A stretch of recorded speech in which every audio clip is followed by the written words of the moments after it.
अस्सलाम वालेकुम। साडे अज दे व्लॉग दा टॉपिक है जी कैलेंडर और खसूसी तौर दे उत्ते असी गल करांगे पंजाबी कैलेंडर दे उत्ते, देसी कैलेंडर दे उत्ते।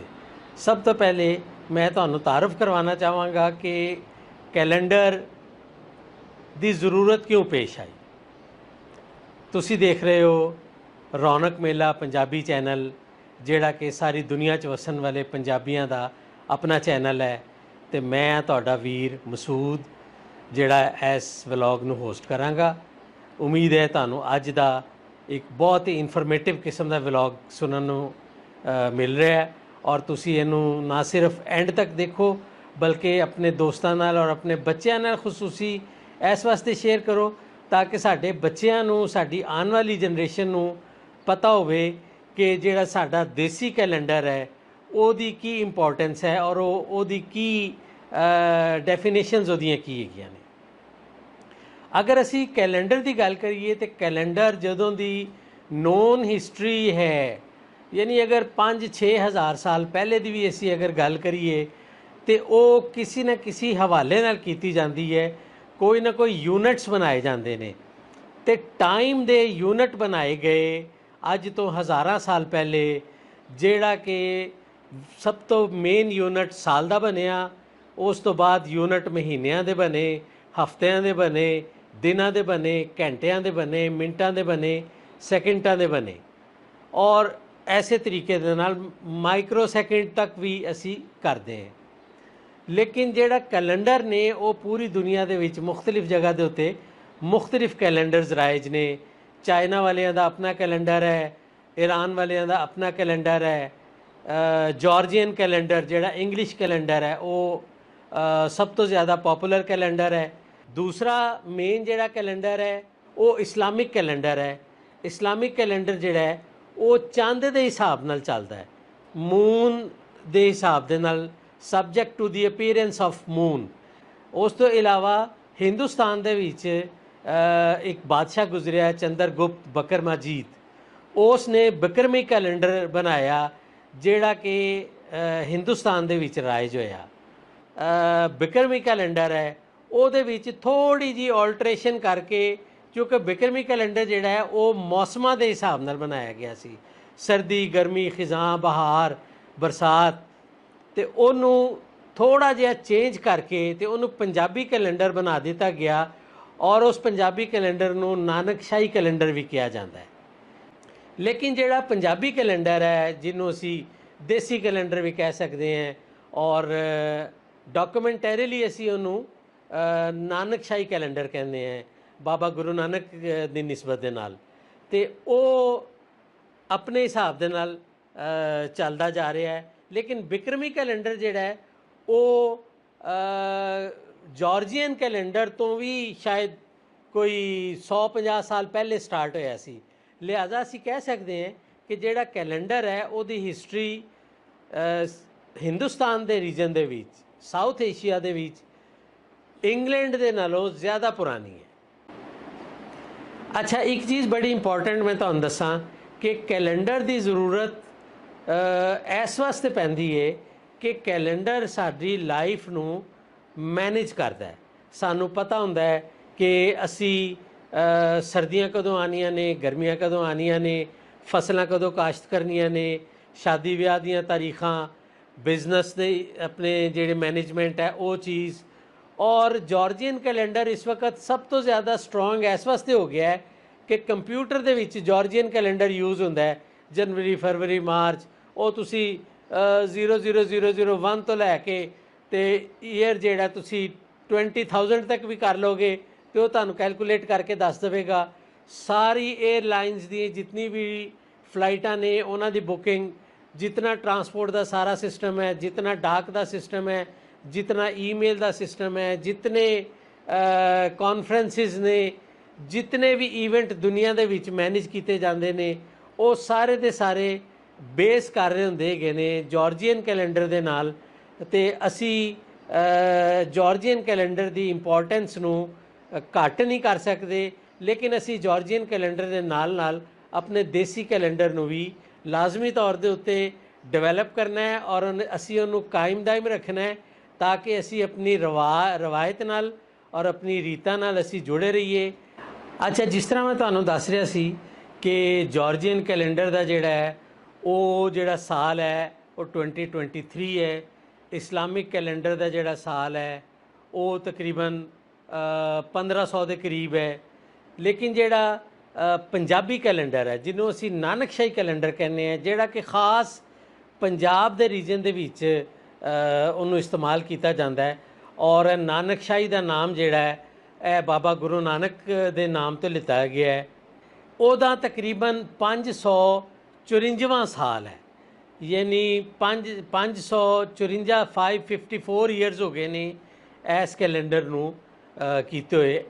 अगरचे ਇਹਦੀ ਜਿਹੜੀ असल है, ਇਹਦੀ बुनियाद ਜਿਹੜੀ है वो बिक्रमी कैलेंडर के उपर ही है। लेकिन ਜਿਹੜੇ पंजाब के त्यौहार और सिख मज़हब के ਜਿਹੜੇ त्यौहार और मजहबी ਜਿਹੜੇ ईवेंट्स ਹੈਗੇ ਸਨ ਉਹਨਾਂ ਨੂੰ ਸਾਹਮਣੇ ਰੱਖਦੇ ਹੋਏ ਅਸੀਂ ਇਹਨੂੰ ਜਿਹੜਾ ਹੈ ਪੰਜਾਬੀ ਕੈਲੰਡਰ ਹੀ ਕਵਾਂਗੇ।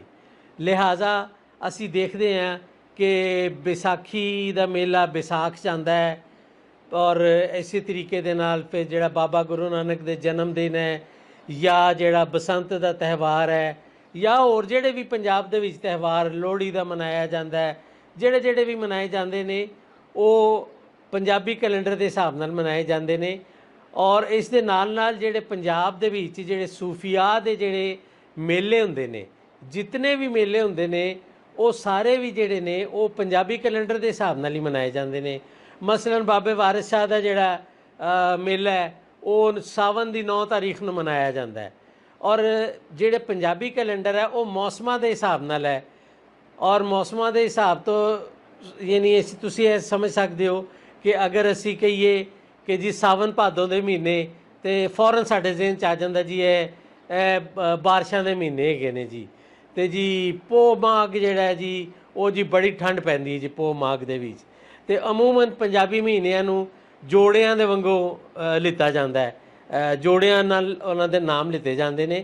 तो जिहड़ा पंजाबी कैलेंडर है उहदा पहला महीना चेत है, जिन्हों चेतर भी कहते हैं, यानी वो पहला महीना बहार के मौसम तो शुरू होता है और मार्च दे समझ लवो कि 15 14 15 एक अद्धे दिन का फर्क हर साल आता है और उहदे तो शुरू होता है। और उस तो बाद दूसरा महीना जिहड़ा है वो विसाख का आता है, विसाखी का जिहड़ा 14 अप्रैल तो शुरू होता है। और विसाखी दे विच गर्मी शुरू हो जाती है, फसलां पक जांदियां ने। तो ऐसे तरीके दे नाल फिर यह सिलसिला अगे चलता जाता है। हुण मैं तुहानूं एक स्लाइड शो दिखावांगा जिहदे विच हर स्लाइड दे उत्ते पूरी डिटेल दिती गई होएगी कि जॉर्जियन कैलेंडर दे हिसाब दे नाल किहड़ी तारीख होएगी ते पंजाबी महीने की किहड़ी तारीख होएगी।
ਮੈਨੂੰ ਯਕੀਨ ਹੈ कि ਅੱਜ ਦੀ ਵੀਡੀਓ और ਅੱਜ ਦਾ ਵਲੌਗ ਤੁਹਾਨੂੰ ਬਹੁਤ ਪਸੰਦ ਆਇਆ ਹੋਵੇਗਾ और ਤੁਸੀਂ ਇਹਦੀ ਅਹਿਮੀਅਤ ਨੂੰ ਸਮਝਦੇ ਹੋਏ ਨਾ ਸਿਰਫ ਇਹਨੂੰ खुद बार बार देखोगे बल्कि तुसी ਆਪਣੇ ਦੋਸਤਾਂ ਨੂੰ, ਆਪਣੇ ਘਰ ਵਾਲਿਆਂ ਨੂੰ, ਆਪਣੇ ਛੋਟੇ ਬੱਚਿਆਂ ਨੂੰ, ਸਟੂਡੈਂਟਸ ਨੂੰ ਇਹਨਾਂ ਦੇ ਪ੍ਰਿੰਟ ਆਊਟ ਕੱਢ ਕੇ ਦਿਓ। ਤੁਸੀਂ ਇਹਨਾਂ ਨੂੰ ਫਾਰਵਰਡ ਕਰੋ, ਉਹਨਾਂ ਨੂੰ ਕਹੋ ਕਿ ਇਹਨੂੰ ਦੇਖਣ ਔਰ ਸਿੱਖਣ, ਤਾਂ ਕਿ ਉਹਨਾਂ ਦੇ ਦਿਮਾਗ ਵਿੱਚ ਵੀ ਇਹ ਚੀਜ਼ ਜਿਹੜੀ ਹੈ ਉਹ ਮਜ਼ਬੂਤ ਹੋ ਕੇ ਤੇ ਬਹਿ ਜਾਏ।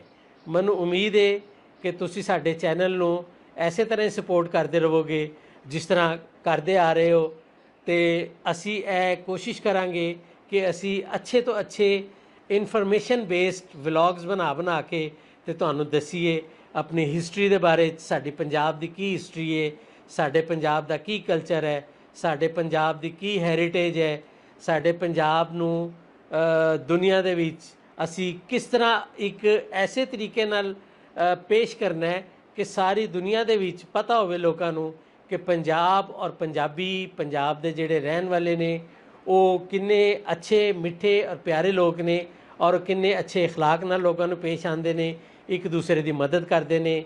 ਸਾਡੇ ਨਾਲ ਜੁੜੇ ਰਹੋ, ਆਪਣਾ, ਆਪਣੇ ਆਂਢ ਗੁਆਂਢ ਦਾ, ਸਾਰਿਆਂ ਦਾ ਖਿਆਲ ਰੱਖੋ, ਵੱਡਿਆਂ ਦਾ ਅਦਬ ਕਰੋ, ਛੋਟਿਆਂ ਨਾਲ ਪਿਆਰ ਕਰੋ, ਇਲਮ ਹਾਸਿਲ ਕਰੋ।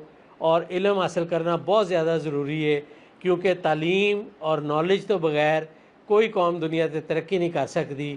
रब राखा जी।